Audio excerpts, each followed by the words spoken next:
Welcome back to a very stormy lockdown library. We have, as you can see, quite a lot of rainy weather going on over the River Fowl behind me, blustery trees and very, very grey little windswept Cornish village in the background. I hope by the time this goes on to our YouTube and you're watching it with me in a couple of days, post me filming it now, it's back to being really sunny and lovely for you. But for now, here we are, snuggled in, and I have drinking with me in my hand here, and I hope you have in yours, this week's cocktail, which is the Lady Rebel. I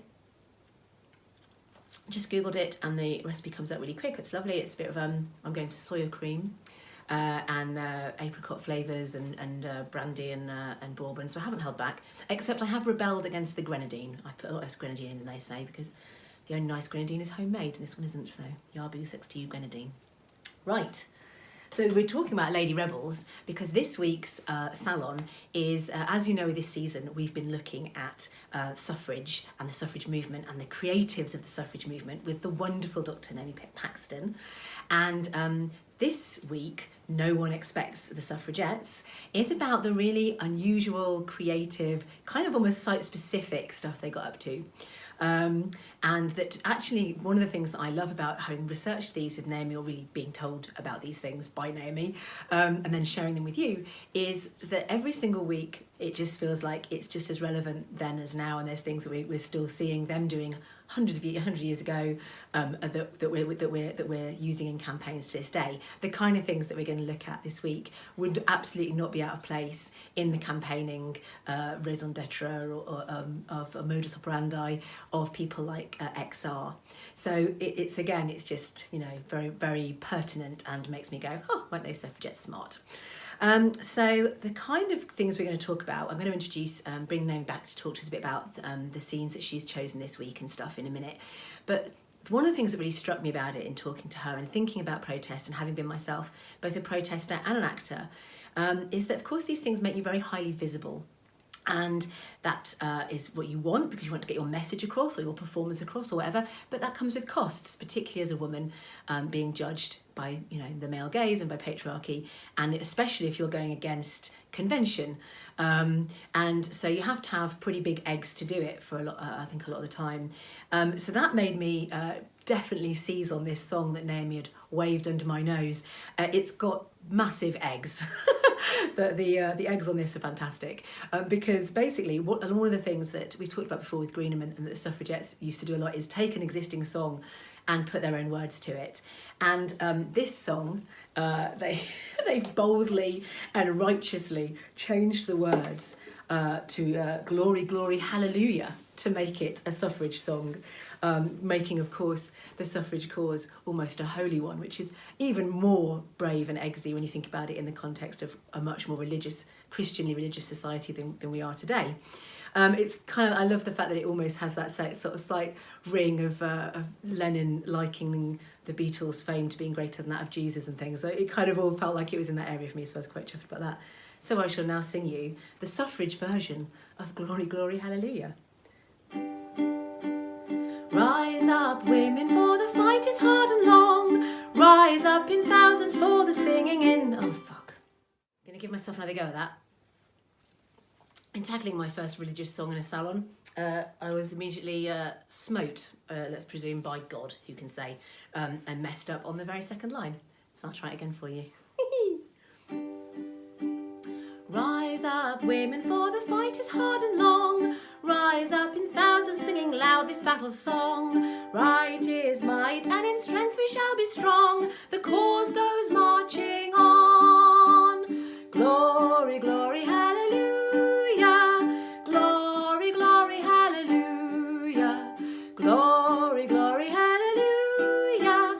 The cause goes marching on. We stormed the House of Commons with our little band so true. We frightened all the statesmen, still they trembled through and through. They clapped us into prison and we gladly went for you. And the cause goes marching on. Glory, glory, hallelujah. Glory, glory, hallelujah. Glory, glory, hallelujah. And the cause goes marching on. Come, have courage, we shall win our liberty. enforcement make opponents quickly turn and flee, and the cause goes marching on. Glory, glory, hallelujah. Glory, glory, hallelujah. Glory, glory, hallelujah. And the cause goes marching on. We would die for you if that would break the chain. We live to battle over and over again. We will never yield until wrong has been slain, and the cause goes marching on. Glory, glory, hallelujah. Glory, glory, hallelujah. Glory, glory, hallelujah. And the cause goes marching on. Pretty big eggs, huh? I had to work very hard not to sing "Teacher hits us with a ruler" on every verse of that, because that's the only version I've ever sung. Anyway, right, we shall press on, marching boldly forth into our little interview section with Naomi for this week. As usual, we've recorded ourselves remotely in our houses on Zoom, and we've asked some wonderful actors to voice 2 extracts this week that Naomi's chosen for us.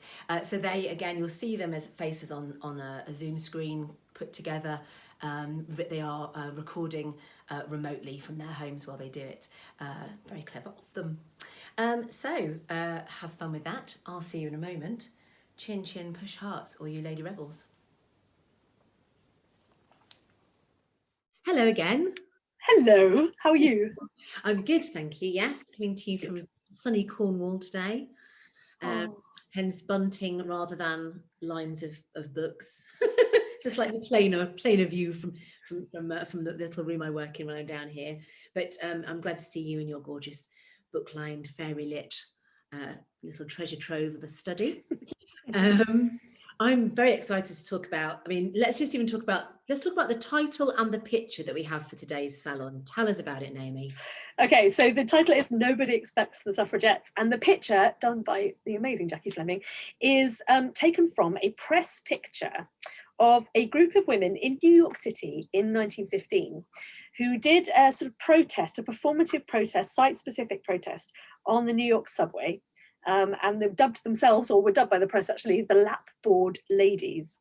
And so that picture is actually of all those women holding a placard with various pro-suffrage messages on it. And it's just a curious story that I came across in my research when I was researching in Washington. So I'm just going to get this up here. So I was researching the archives of a woman called Folla La Follette, who was a American actress and suffragist. She was married to a suffrage playwright called George Middleton. Her mother was a lawyer, her father was a senator, and all pro-suffrage, the whole family, which was amazing. And I discovered in October 1915 there was a huge vote in New York State for, were New York State going to allow votes for women, and suffrage campaigners really went all out in terms of visibility in the city, making themselves visible. So there were trucks, there were handing out baby clothes, there was a sort of a 24-hour conversation booth in Times Square, loads of different theatre owners let suffragists come and speak in the interval of shows that were going on a particular evening. So just amazing stuff. And one of the protests was the Lapboard Ladies. So the elevated railways in New York and the subway in New York, all the advertisements on those were run by one particular company, which was called Ward and Gow.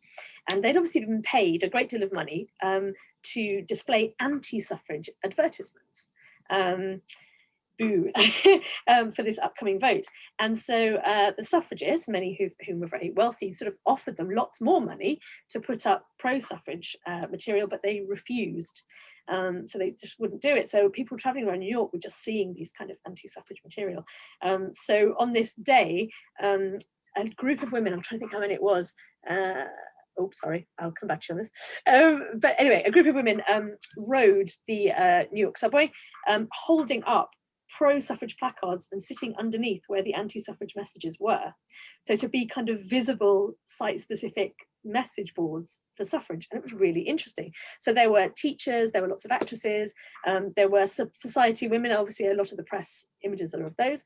There were men from the local art school who stood outside the subway stations in sandwich boards handing out information, kind of wanting to have conversations about that. And it's really curious. So they invited journalists with them to come and watch them sitting and see how the people on the subway reacted to them. And also really interesting to get some reflections from the women involved, who obviously felt that, this is being visible in public space as a suffragist was a really interesting thing for women. And in fact, being visible as an activist is a very interesting place to put yourself in. But to be sat on the subway for hours and hours and hours holding these placards, some of them found it really difficult being watched in that way or being seen in that way. So yeah, so that's what that first image is about. Nobody expects the suffragettes. And when I first heard of that story and I did some research on it, I was thinking this is really immersive, it's site-specific theatre at a time when we don't really think that site-specific theatre, or the terminology for that, really happened. So many years before that. So yeah, that's what it's about. That's lovely, especially when you think about how much theatre and visible creativity is being used by campaigners like in XR and things, and to know it goes back to much earlier campaigning techniques is actually really lovely, isn't it? I loved it. I haven't heard of anything particularly on the tube in London, so it was really interesting to hear about the subway protests. And in fact, a few years ago, I'd given a paper about this and I'd written a bit, and an American actress who was working at one of the transport museums in New York got in touch and asked for the information so that when she was giving tours, she could tell people about it. So that was really cool. So hopefully before the COVID times, there was somebody maybe she's got a job doing something else, but there was somebody who was sharing this story of the lapboard ladies and this sort of pro-suffrage activism on the subway. I just love it as a piece of unexpected visibility. Yeah, unexpected visibility and joy. Yeah, absolutely. So what's the first extract that you're going to share with us? We've got two today, I think, haven't we? Yes. So thinking on this theme of unexpected activism, or places maybe you wouldn't expect suffrage activists to be, this is a very curious play. Now I'm going to introduce it. The woman who wrote this is called Mary Windsor, and she's American. We're just staying with that American suffrage at the moment. So this is a play from 1913. She'd actually spent about 6 months in London during 1913 and 1914, really immersed in the British suffrage movement and getting a feel for it all. But she was very heavily involved in the suffrage movement in Philadelphia, actually. Was it Philadelphia? Am I lying? No, Pennsylvania, excuse me. So her play is called A Suffrage Rummage Sale, with the subtitle An Auction Interrupted. And it happens in two parts. So the first part is a real auction to raise funds for the suffrage cause. And the second part is a staged interruption to the auction by 3 fictional characters. So the intention is that the audience have no idea that they're attending anything other than just an auction and a fundraiser. And then until the stage is stormed by these 3, isn't it really interesting, by these 3 figures. So what happens is she writes in the intro to the play that the cast for the auction interrupted part of it will agree together on an item which is kind of the trigger item that will trigger then the second half of the play. And so 3 characters arrive. So we have Mrs. Grundy. So Mrs. Grundy is a character from literature who typifies kind of the disapproving, judgmental middle class sort of neighbour. What will Mrs. Grundy think? There's Mrs. Partington, who is also a character from literature, who carries a broom, very much in the kind of King Canute in things. She's often pictured trying to sweep back the tide of progress. So she's got this broom. And then we have the Mad Hatter from Alice in Wonderland, who comes on. So, and all 3 of them really just extol the virtues of anti-suffragism and show, as in many suffrage plays, just how ridiculous the arguments are. So in this extract, we're going to hear a little bit from Mrs. Grundy, Mrs. Partington, and the Mad Hatter. Mrs. Grundy and Mrs. Partington are both present. We do not wish to appear in public.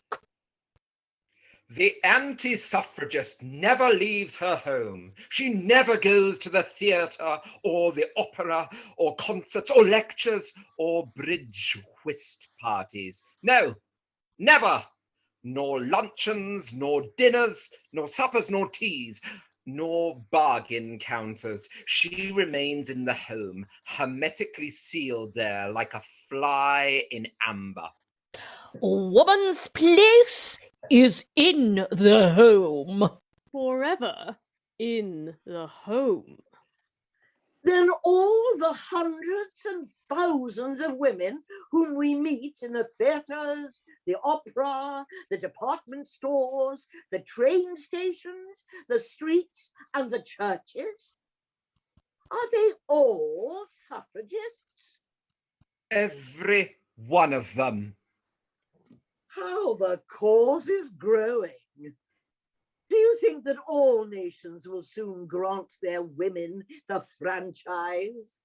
If woman suffrage were adopted, it would bring about the downfall of civilization. It would take us straight back to the caves of our primeval ancestors. Well, I would have you know, my ancestors were far too aristocratic to live in caves. That's why I don't want the ballot. Women of wealth and social position can get along very comfortably without it. I don't want it myself, and I don't intend other women to have it. No good housekeeper wants it. I would rather scrub the floors forever than undertake the heavy and burdensome task of voting once a year. Let them go on toiling and moiling, scrubbing and sweeping in the good old-fashioned way. As their great-grandmothers did before them. We want no change. We need no vote. We have all the rights we want. At the end of that, the arguments get more and more ridiculous. The argument is made, women, the physical force argument, women cannot fight, and it ends up the Mad Hatter's pinned to the ground by Mrs. Partington with her broom, and they're being beaten up and they're chased off stage, and it all gets very ridiculous. And then the auctioneer, ends the speech with a kind of saying that the last thing that he has to offer today is the most precious of all, the ballot, and you have to bid for it, but with your whole heart and soul and devotion. So it kind of turns around, but it's really interesting. It's a kind of stealth suffrage play that completely takes the audience by surprise, and just in a completely non-theatrical space with three really interesting characters. And yeah, you've got your audience there under false pretenses. So it's definitely a curiosity, that one. Yeah. I've actually found a report from a journalist about being in the subway with the lapboard ladies. Can I tell you? I'll read you a bit of what she said. Oh, yeah, I do. So first of all, one of the women said, who was involved, said, "It was the hardest thing I ever did for women's suffrage. Carrying a placard on a subway may seem a simple thing, but it isn't. It isn't easy to do anything that sets you apart from other persons," which is interesting. And then so Blanche Brace, the journalist, has reported, she attached herself to Folla La Follette, and she says, "I wanted to see how this daughter of a line of politicians would take her part in the lapboard campaign." So we get lots of descriptions here. So down near Fulton Street, which is the subway station, Folla La Follette and I sat on opposite sides of a very fat man who had to bend forward and peer clear around his stomach whenever he read one of the constantly turned placards. Another man remarked belligerently that he thought women's laps were made for holding babies, not lapboards. And it was explained to him that not only the laps, but the lapboards were for the babies, and he had the grace to look thoughtful. And then she says, "We spent the entire afternoon in the subway, occasionally coming to the surface to breathe like the seals," as Folla La Follette said, but for the most part, just changing directions at stations where it didn't cost anything going the other way. Never was so much advertising, suffrage advertising, done for 5 cents and an incalculable amount of grit on the part of the lapboard bearer. "It was hard, but from the amount of attention it attracted, it was worth it," said Folla La Follette when I left her. Balanced against the thousands of people who'd read the lapboard, the few who had seemed indifferent and the dozens who had expressed their interest was the rudeness of just one man. We saw him on an uptown subway, an unwholesome-looking person with a face like a cream puff. "Growing up has its disadvantages. I should have stuck out my tongue at that young man 15 or 20 years ago. Today I couldn't have done that with any satisfaction, for I felt that it would savour too strongly of anti-suffragist lack of logic." Those were great. I'm glad we came back for those. Thank you. That's really lovely. It's a pleasure. I mean, I'm sad to say that they lost the vote, but they really did make a huge effort, and they were at this stage, I mean, it changed later, but at this stage in New York in 1915, they were certainly able to be much more present on the streets as an organised force than they could have been, say, in London, like a year earlier, just because there hadn't been that antagonism. There would be, but there hadn't been that antagonism between suffrage campaigners and the police. So, and the kind of commercialisation of the American suffrage movement and the commodification of it was really interesting. So I've always found that a curious story. Yeah, I have actually found myself occasionally stumped for words and just sticking my tongue out at somebody, a man who's annoyed me. So sadly I have not gained from their more logical protests. That sounds very reasonable. What's your last extract for us? So the last extract is from a play called At the Gates by Alice Shapin. This is in London. This was originally supposed to be performed at the Royal Albert Hall actually in 1909, but the meeting ran over and it couldn't be performed. But it's an interesting piece. Again, it's sort of site specific. It's set right outside the gates of Westminster, the Houses of Parliament, where we find ourselves with a suffragette who is holding up placards and trying to get people to sign her petition, 2 police officers, and a male sympathiser. It's actually quite rare because you never really see pro-suffrage men in suffrage plays, or very rarely see them. And then she encounters various people. So she encounters a politician, she encounters a seamstress, and she encounters a drunken man. And that's the extract we're going to see now.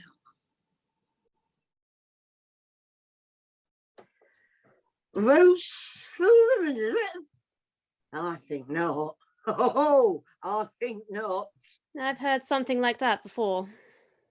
What I want to know is, why do you grind us down? That's what I want to know. Why do you grind us down? You take the bread out of our mouths. You leave us the butter. Look at me. Can I get work? No. Why? You have taken it out of my very hands. Yes, you have. I know what I'm talking about. I'm a clever man now, I am. Oh, you don't think so? Oh, indeed. Well, then let me tell you one thing, and then perhaps you will alter your opinion. I know what keeps you going. Everybody knows. You're paid. You're paid to stand here. Look at your clothes. Look at your hat. 1 guinea a night is what you get. 1 guinea a night. And here I am with empty pockets. Look at them. Nice things to feed babies on, aren't they? Empty. Well, yours are filled with Tory gold. I'm a man too. You're not a man. Thank good for that. What are you muttering about? Oh, don't be afraid to speak out. Can you walk over Westminster Bridge at 5 in the morning? I dare say I could if I put my whole mind to it. Oh, can you? I'll wait for your answer. You can't. What can you do? Can you sweep a floor or dust a ceiling? What you should do is go home and wash shirts. Thanks. I'd rather not. Oh, too proud. That's it. Too proud. What right have you to be proud when a man stands idle before you? A man, I say. All you want is to grind us down. And let me tell you this. My old missus can wash shirts. Then I wish you would wash yours. Do go away. I know my place. I am talking to you as a gentleman should. Perhaps you listen if you got more money for doing it. You can't fool me. That's an expensive fur you're wearing. And look at your hat. You couldn't buy that for a guinea. Come now, that'll do. Move on. Oh, move on, is it? Oh, very well. He's moving me on.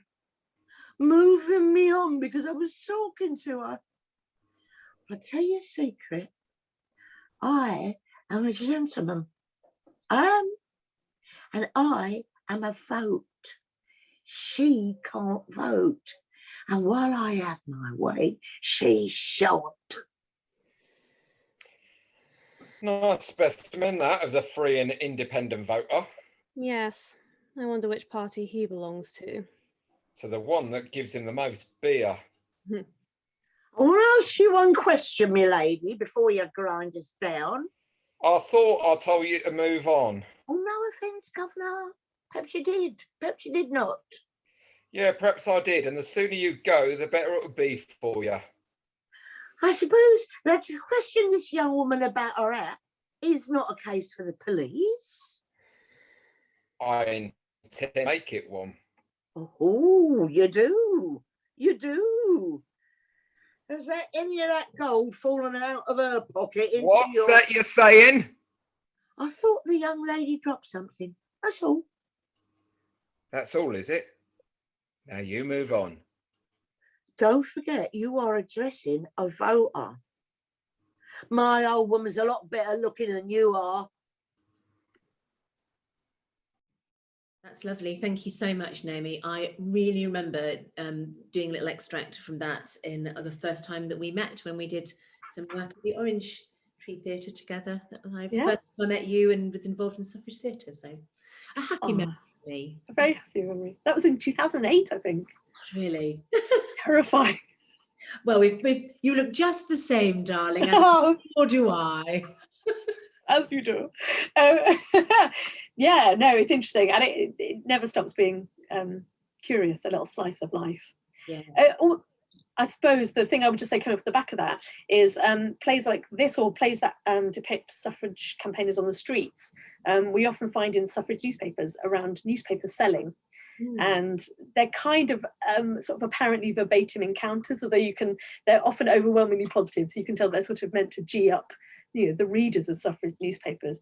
And I do think suffrage newspapers are the most amazing resource. 3 of them are available free online, and you can just read them and just get a slice of what's happening. And I did make a little film, I think in 2015, for BBC Arts about suffrage newspapers, so I'll put a link to that here if anyone's interested in finding a bit more about that. But yeah, these stories of women's visibility on the streets, particularly for theatre people who found it quite difficult really to be visible in that way, but also I think suffrage newspaper sellers and these encounters that we see, these sort of verbatim style encounters or these impromptu encounters, really show, for me, what they stand out for is that the suffrage campaigners, particularly in the theatre, are not hiding behind theatre spaces, that hiding behind suffrage plays. They're really pushing themselves out there to have real life conversations and to really represent the cause as humans. And that is scary, but that is also how you learn to argue, how you learn to articulate your views, and how you learn to how you kind of learn to be part of a wider activist movement and realize not only your opportunities but also your limitations. So these are a really great way, I think, a little insight into the suffrage movement. So yeah, if we can link to that would be brilliant. Yeah, absolutely. Can't wait to watch it. Very exciting. Thank you, you impressive beast. Oh, I'm back at you.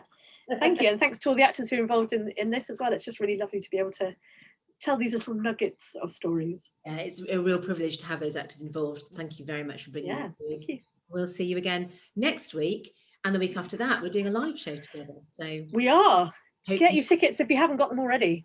What she said. Bye, thank you. Here's to all of those fantastic actors and those pieces. Thank you so much, Naomi. I am going to big up now another really fantastic woman that I've worked with in the past called Cat Youngnickel, Dr. Cat Youngnickel. So she wrote a book that I want to recommend to you as our last section of this salon this week, the Culture Club section, and it's called Bikes and Bloomers. Now, I'm very sad not to have this book here. It is, of course, in London in our other lockdown library, whilst I am here in a very rainy, wind-tossed secret garden version of the lockdown library.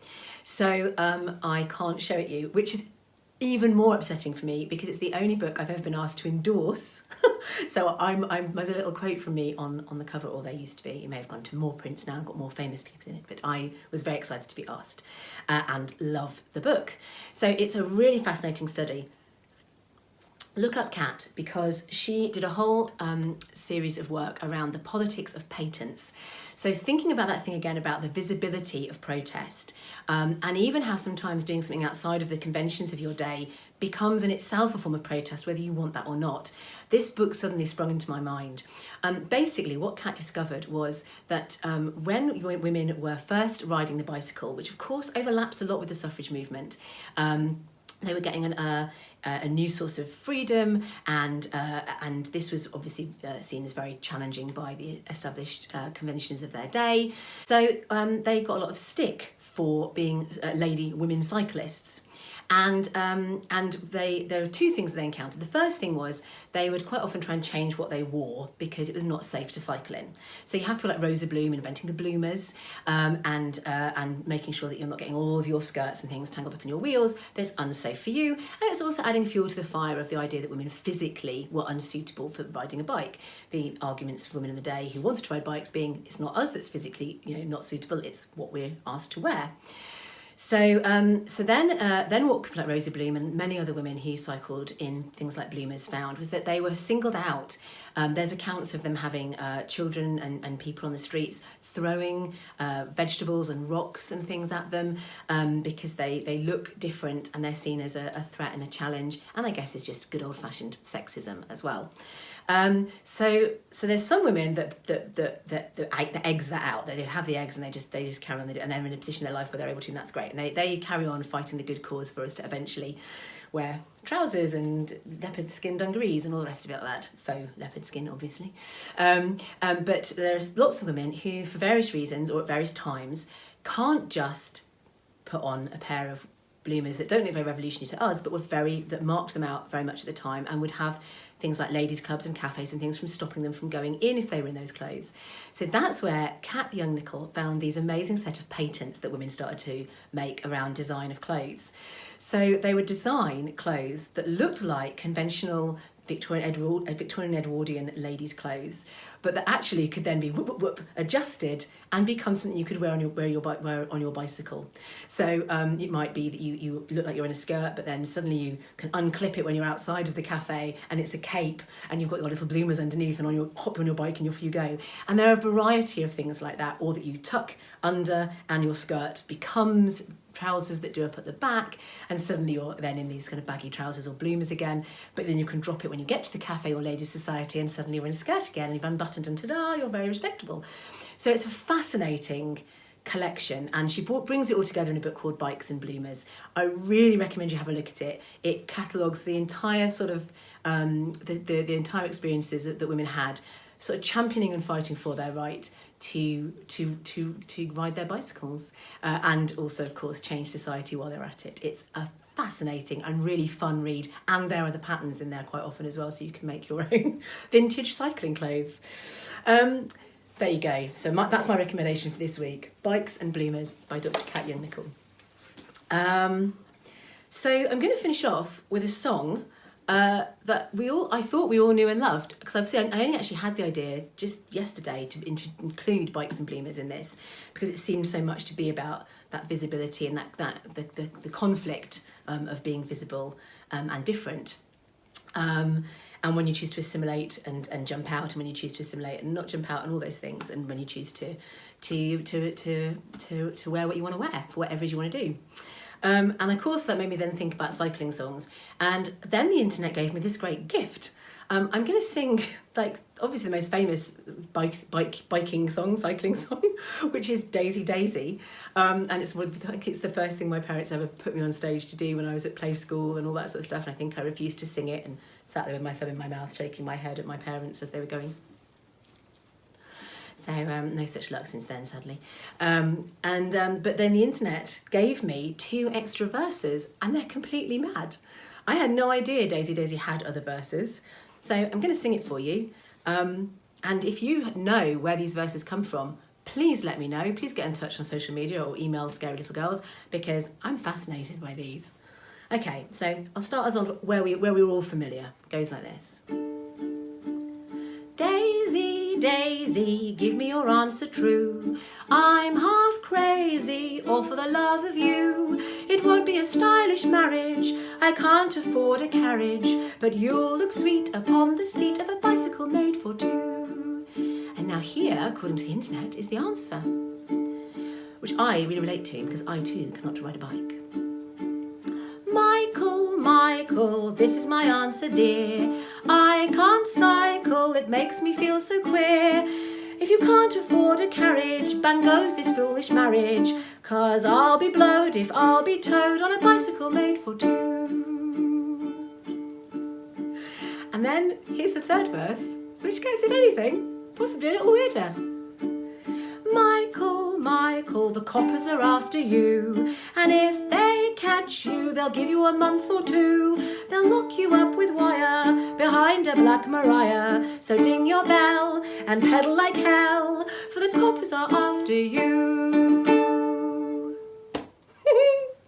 Who knew? See you next time.